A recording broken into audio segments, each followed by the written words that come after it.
Hello, is this thing on? Okay, good. I am sorry to interrupt your listening pleasure, but my name is Tiffany, and I'm here to tell you about my podcast, True Crime Connections. It's an advocacy podcast that talks with real survivors about real shit. This is the place you want to be if you've been in a toxic relationship or anything tragic has happened to you and you're looking to find your strength and healing. No two episodes are alike, but they all give you useful tools that you can take with you. So make sure to find me on your favorite podcast platform, or you can go to truecrimeconnections.com and come join the hope building community. See you there. Darkcast Network. Out of the shadows come the best of indie podcasts. I'm Pat, a co-host of Pod of Terror, and you are listening to Beyond the Rainbow, True Crimes of the LGBTQ.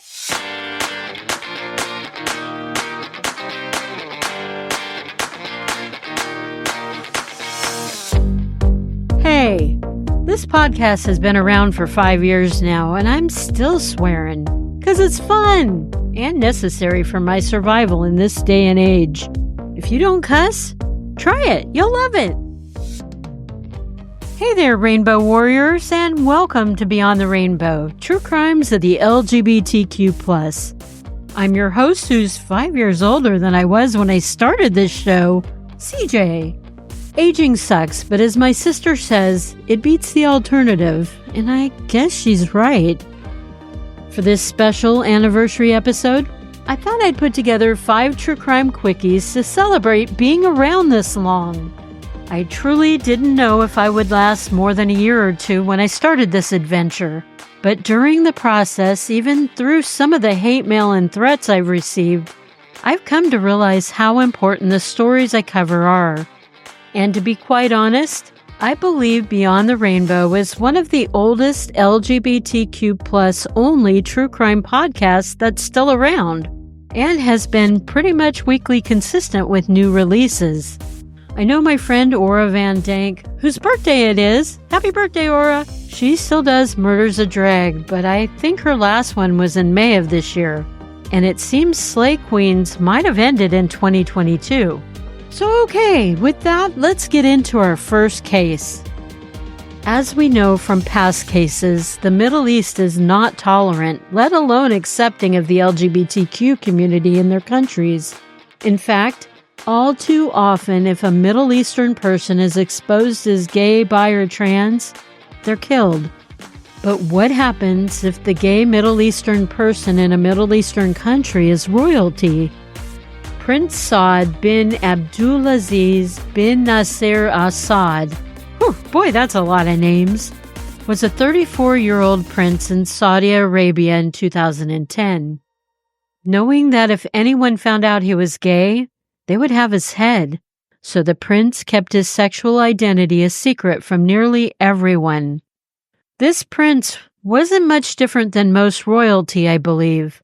He had plenty of house staff and people who would cater to his every whim and need. 32-year-old Bandar Abdulaziz was a manservant to the prince. The name Abdulaziz seems to be a pretty common name that is both of Arabic and Turkish descent. I found it kind of odd that that name was both in the prince's title and was also Bandar's last name. Unfortunately, it seemed as though Bandar wasn't just a servant to the prince, but quite possibly, Bandar was his punching bag and sex toy as well. You see, in February of 2010, the prince traveled from Saudi Arabia to London for a trip. And apparently this prince didn't travel alone, but he would often take Bandar with him. They would stay at the finest hotels and eat at the finest restaurants. On February 15th, hotel employees entered a room that Bandar and the prince stayed in, and what they found was horrifying to them. Bandar was lying in a bed, bleeding from his ear. The hotel workers called for a paramedic. When the first responders arrived, they declared Bandar dead. When detectives began investigating Bandar's death, they discovered bite marks on his facial cheeks, and that his body had been moved. The room had been cleaned to try to cover up any evidence. Video surveillance in the elevator prior to finding Bandar's body had shown the prince in the elevator with Bandar. The prince was pushing Bandar into the elevator walls and punching him. Bandar only tried to protect his head and face from the punches. Otherwise, he was submissive and he absorbed the punches passively. When they got to their floor, Bandar walked out of the elevator meekly behind the prince. Because of this footage, the police in London arrested the prince for the murder of Bandar. They also had confiscated the prince's phone. Bandar's autopsy showed that he had several broken ribs, compression to his head and neck, a crushed larynx, damage to his internal organs, a severe ear injury, bruising up and down his body, bleeding on his brain, a split lip, chipped teeth, and more bite marks on his arms and back. There were absolutely no defensive marks on Bandar, nor any marks on the prince, which is an indicator Bandar did not try to defend himself. During the prince's trial, everyone found out what the detectives discovered on the prince's phone, and it was shocking to all. There were quite a few pictures of Bandar naked, and that highly suggested that Bandar's physical abuse and murder were most likely sexual in nature. The prince admitted to assaulting Bandar in the elevator. He had to because it was on video, but he denied killing his manservant. He also denied anything sexual occurring between him and Bandar. The prince insisted he had a girlfriend back in Saudi Arabia, which of course was a lie to save face, because if the prince ever returned back to his home country, the Sharia law would be his fate, and most likely end up being his death. The London court system found the prince guilty of Bandar's murder, and they sentenced him to 20 years of incarceration. The prince better hope he's not extradited back to Saudi Arabia after his time is served. Unless, of course, Middle Eastern countries decide to come into the 21st century and get rid of the Sharia law and honor killings. Rest in power, Bandar. Our second True Crime Quickie comes to us from the heat of summer 2016 in the state of Tennessee. A 47-year-old man named Michael Cullum went on a 4-person killing spree. This happened in both June and July in different counties of Tennessee. Does that make him a serial killer? That's a really good question, warriors. But even though he took the lives of 4 people, which technically a serial killer only has to take 3, I don't really consider him a serial killer. Potentially a thrill killer, but not a serial killer. And truthfully, I'm not even sure if he'd fall under thrill or spree killer. Michael had been a petty criminal for some time now, mostly burglary-related charges, but there were some aggravated assault and arson charges on his list as well. It's possible that the murders were an escalation to his other crimes, but again, I'm not 100% on that. Well, here, let me get into the murders, then you can see what you think. Let's start with the 2 murders he murdered at the end of July 2016 in Tipton County, and we'll work our way backwards. Michael went to the home of 66-year-old Robert Bailey. Robert's 41-year-old daughter Tammy lived there too. Robert and Tammy's home was on Glen Springs Drive in Drummond's, Tennessee, and that's about 45 minutes northeast of Memphis. It appears that Michael may have had an accomplice at this location. This accomplice would have been 36-year-old Jason Holland. According to initial police reports, Robert and Tammy were found dead in their home days after they died. And I checked on Google Earth. The homes on Glen Spring Drive, they're very spread out, kind of like little farms in a country setting. It wouldn't have been odd to not see the father and daughter for days. The Tennessee Bureau of Investigations were called in on this case. In addition to Robert and Tammy's bodies being discovered, prescription pills, a lot of them, were missing from the home. Immediately, the Bureau of Investigations declared Robert and Tommy's death as suspicious.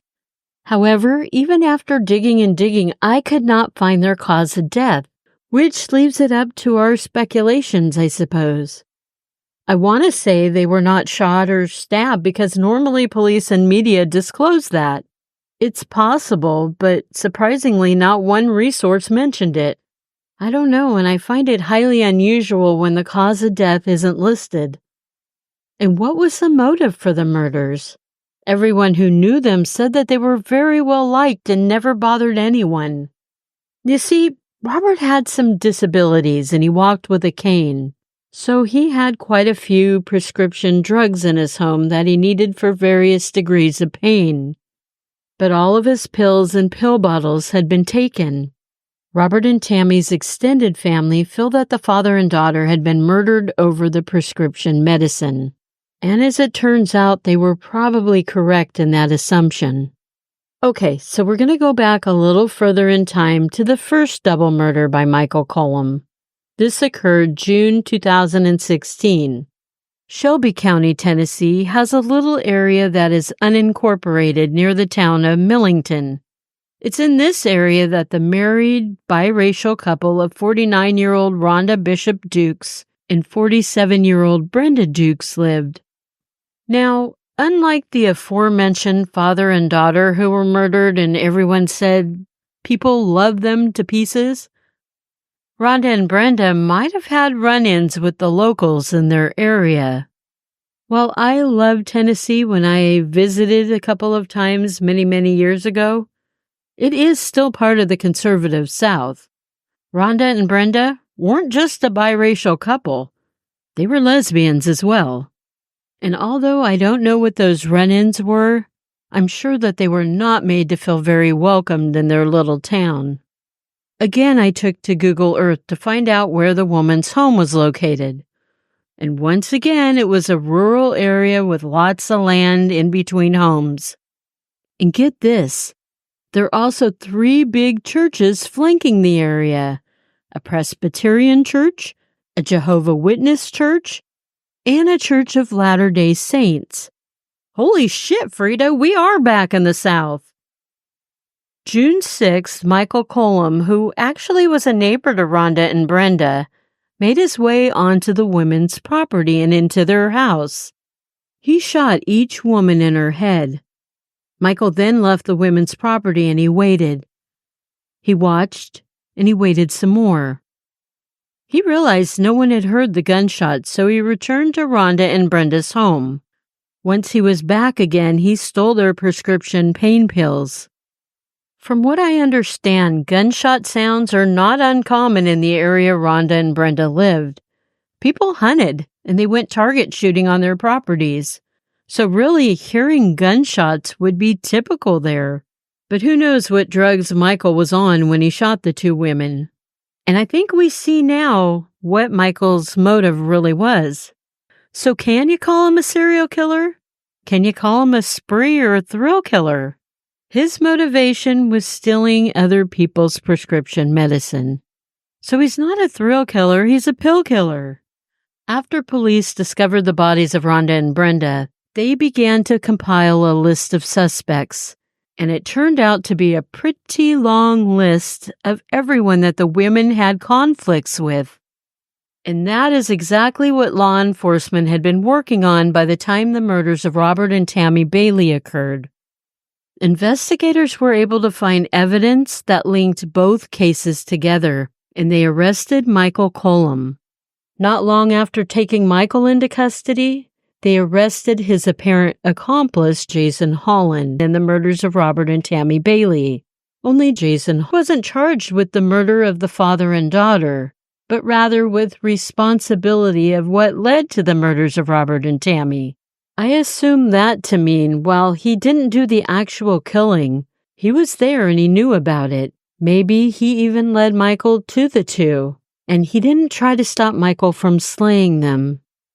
Michael's indictment charges for the murders of Rhonda and Brenda were wiped clean when the prosecution realized the murders of the married couple were actually committed in Millington. which is in the jurisdiction of Shelby County and not Tipton County. And that's how we got his murders were in 2 counties. But don't worry, the Shelby County prosecutor picked up right where the Tipton County prosecution left off. In the end, Michael pleaded guilty to avoid a death sentence, and he received 4 life terms in prison. He shouldn't be seen out in the general public ever again. I couldn't find anything on Jason Holland being sentenced, and that makes me wonder if he was just set free. Rest in power, Robert, Tammy, Rhonda, and Brenda. Our third true crime case is from San Francisco, California in 2017.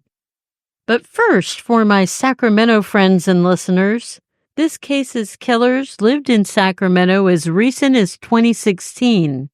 He's a beefy gay man who used to be a go-go dancer, and I'm pretty sure he worked at Faces in the Lavender Heights section of downtown. He was also a former gay porn actor, with his stage name being Ollie Liam. But most people knew him in his daily life as Othman al-Mutalibi. He was a student at American River College, and along with his other professions, he was a health and fitness trainer in Sacramento. In 2017, Othman was living with his boyfriend, 48-year-old Keith Harris, in San Francisco. A little peek I did on Othman's Facebook page saw something he posted at the end of October 2017. He said he was excited about flying to Fayetteville, North Carolina to dance. This would be his last Facebook post. A few days later, Othman would be back at the home he shared with Keith in San Francisco. Keith was worried for Othman because Othman seemed to be going through a bad spot of depression. Keith only wanted to help his boyfriend get better mentally. The 2 men discussed the possibility of Othman admitting himself into a mental hospital to get some help, and both of them agreed at the time it was a good idea. But something changed in Othman late night on Halloween into the early morning hours of November 1st. The demons of his mind began attacking him. Othman was scared he would lose Keith if he went into a mental facility. In a wave of irrationality, Othman took a knife from within their kitchen, and he slowly walked into his and Keith's shared bedroom. Keith was laying peacefully sleeping as Othman stabbed him to death. Othman then cleaned himself up and fled the apartment building. On November 2nd, which was a Thursday, Keith had not only missed his day at work the prior day on Wednesday, but he was now missing his Thursday shift too. Concerned coworkers called the building manager where Keith and Othman lived, and they asked the manager to please go check on the couple's apartment to make sure they were okay.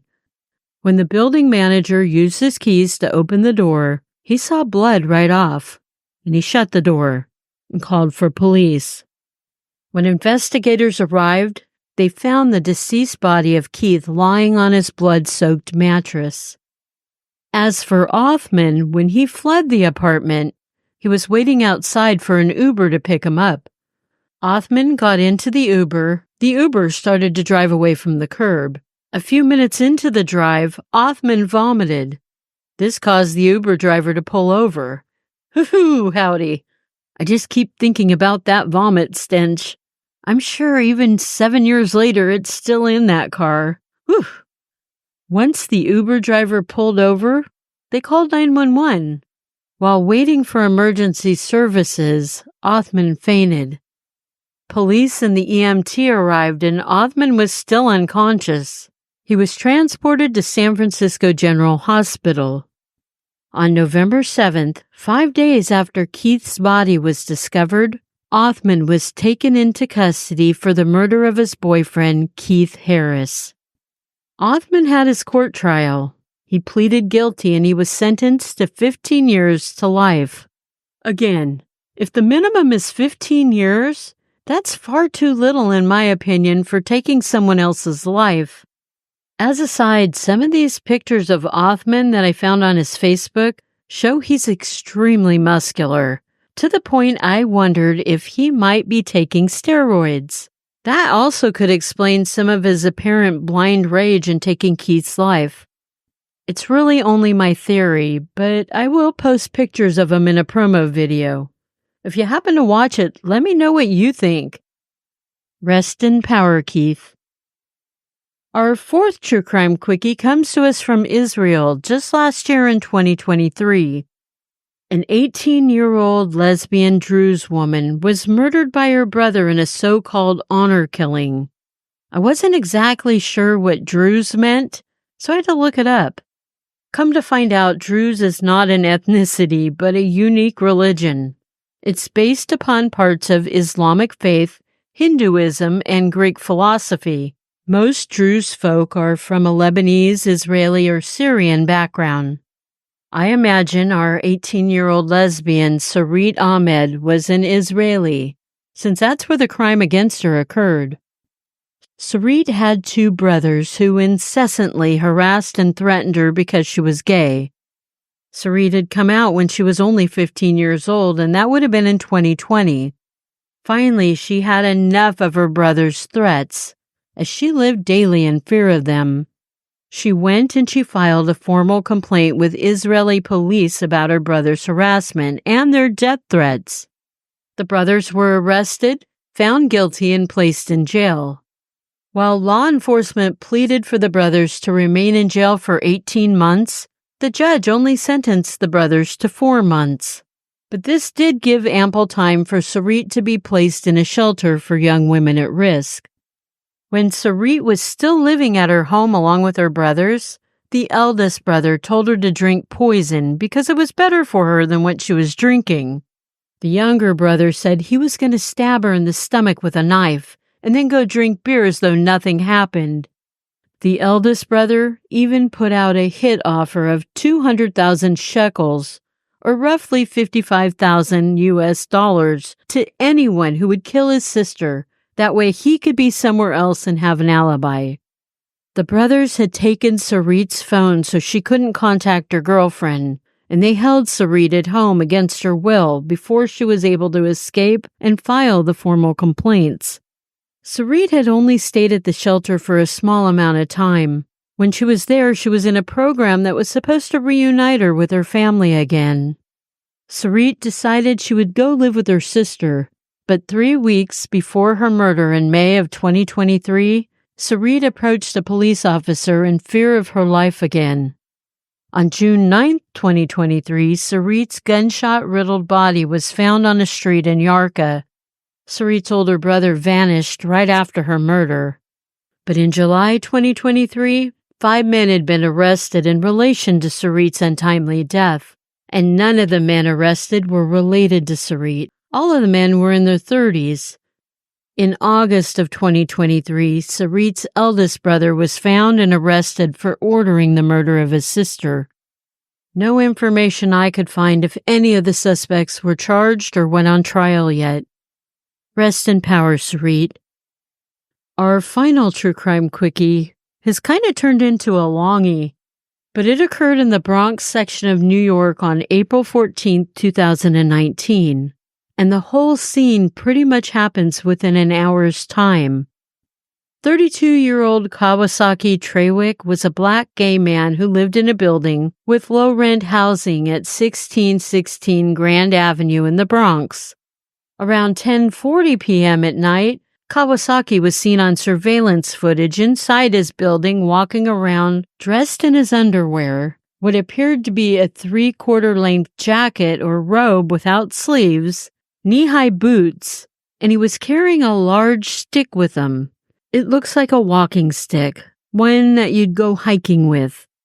Now, Kawasaki looked like he could be somewhat flamboyant, not just by what he was wearing, but by how he walked, his mannerisms, and how he carried himself. I don't believe his sexuality had anything to do with his death, but his mannerisms and how he carried himself may have. As I said, according to the video, which had been held back by the New York City police for quite some time before it was finally released, Kawasaki was walking around the inside of his apartment building. He walks down one hallway and then another until he reaches the basement level floor and an apartment door where the superintendent of the building lives. Kawasaki now has his phone in one hand and something else in the hand that he has the stick in, but you can't really tell what it is yet. He uses the stick he's carrying to knock on the super's door. No one's opening up. And Kawasaki is seen saying something, but there's no audio to the video. He pushes his phone into his jacket pocket.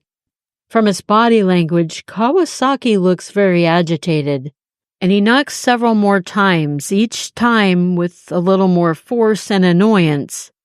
Right about now, in his hand with the stick, he looks to be holding a long-bladed knife of some sorts.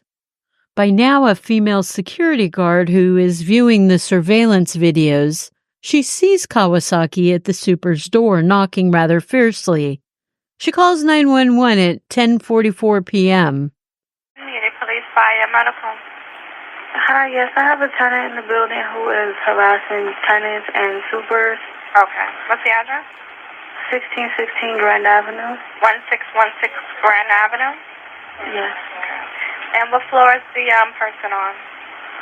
Right now, he's in the basement, banging on the super's door, but his apartment is 409 on the 4th floor. 409. You have a description of him? Can he leave? Yes, he's short, bald. He has on a black, robe, boxers, black boots, and a stick. Oh, okay. Nobody's injured, right? No, but hopefully none of these tenants open the door because he is banging on the door. I'm about to call the super now so that he knows not to open his door right now. Okay. All right. And you're another tenant as well? No, I'm the security guard in the building. Security, okay. Kawasaki appears to still be yelling at the building superintendent through the door, and he continues to pound on the door. The knife is no longer in sight.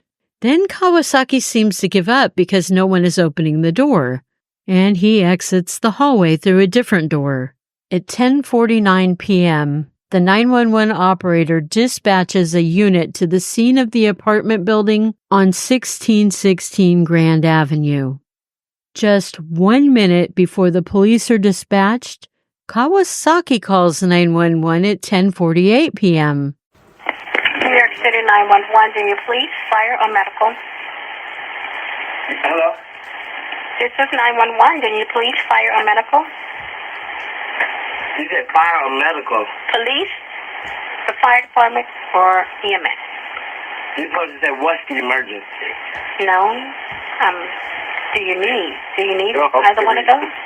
It's what's the emergency? The emergency is I'm having a problem where someone is trying to attack me in my building, and I need them to come over. I'm safe, but I need the keys to get into my home. And the super, for some reason, is busy.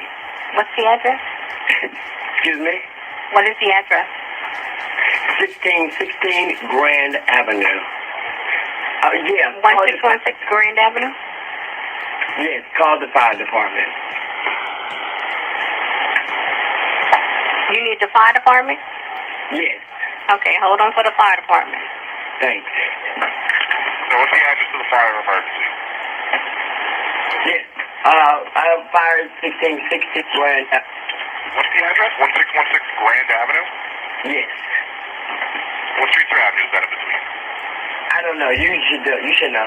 Alright, so it's just... I can't, because if you don't hurry up, we're going to burn down. Alright, 1616 Grand Avenue, what's the fire? Yes. What's the fire emergency there? The building's on fire. Come on. What do you mean with the fire emergency? What apartment or floor? Hurry up, sir. It doesn't matter, sir. If the building's on fire, we'll be dead by now. My goodness. The fire department? What's the what apartment or floor is the fire? It doesn't matter. Get here. Okay, what type of building is that? An apartment building? All right, come on, see this one. Yes. Sir, What type of building? Yes. we need to know what apartment you're in. Honey, if the building's on fire, why don't you get to the address and you'll know what apartment by getting here in a hurry? Do you know what an emergency We is? do know what emergency is, but in order for the fire department to respond to make sure that you're safe, we need to know an apartment number. We'll be dead, bitch. I'm not sure if you were able to grasp everything that was verbally exchanged between Kawasaki and the fire department, but Kawasaki was getting very frustrated. And he told the dispatch essentially if he spent the time answering their questions, the whole building would be burnt down, and they would all be dead by now. Then his original dispatcher and the fire dispatcher are all talking at the same time as Kawasaki. Finally, Kawasaki says, "It doesn't matter what apartment's on fire. Just get here and you'll know. I gave you the address. Do you know what an emergency is?" As the original dispatcher tells Kawasaki, "Sir, we need to know which apartment you're in so we can make sure you're safe," Kawasaki yells into the phone, "We'll be dead, bitch." Then it sounds as if Kawasaki hung up his phone. Next, you see him on the video and he's walking through the common area. I'm guessing it's a common area or a lobby because of all the mailboxes. He opens the door and proceeds to another area. This would be about 10:51 p.m. And just seconds later, he walks right back through the common area again. The same minute Kawasaki dialed 911, the superintendent of the building called 911 also. His dialogue's a little tougher to hear, but he basically was saying that he was being threatened by a tenant and he didn't feel safe. At 10:51, the security guard calls 911 again. She wants the dispatcher to know police still haven't arrived and the tenant Kawasaki seems to have lost his mind. He's banging on other tenants' doors, and he is now running in and out of the building, and he had called the fire department, but there is no fire in the building. While the security guard was on the phone with dispatch that second time, the police and the fire department both arrive. On surveillance, we see the firemen and women arrive first. They come inside the building. One fireman walks in, and he is escorted by Kawasaki. The female security guard greets the fireman as well. But since there's no audio to the video, I can only assume it's to tell the fireman that there's really no fire in the building and that she believes the man who escorted him in is most likely on something, alcohol or drugs. This is something she had told the 911 dispatch. Then you see Kawasaki lead several firemen to his door. One of the firemen breaks Kawasaki's door open for him, and then they leave. Kawasaki goes into his apartment. Other tenants, maybe 3, all men, they've come out of their own apartments to the common room. They want to see what the fuss is about. One might even be the superintendent. Kawasaki walks back down to the common room and past them outside. Then within seconds, he comes back in and past the men. It looks like one of the men is trying to engage Kawasaki in conversation, but Kawasaki's not having it, and he just blazes right by everyone in the common room. 2 officers enter the scene at 11:02. One of the officers is a young white man. The other's an older black man who is more experienced as a police officer according to his department. They stop to chat with the security guard and the tenants that are still in the common room. The young white cop is turned to where you can see his face on the camera. He's smiling and laughing at whatever's being said. Then he and his partner make their way up to the 4th floor in apartment 409 where Kawasaki lives.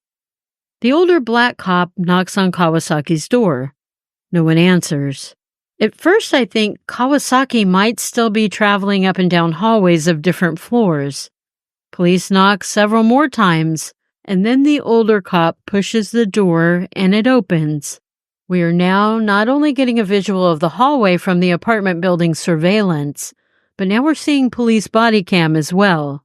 The older cop pulls his service pistol, and the younger cop pulls a taser.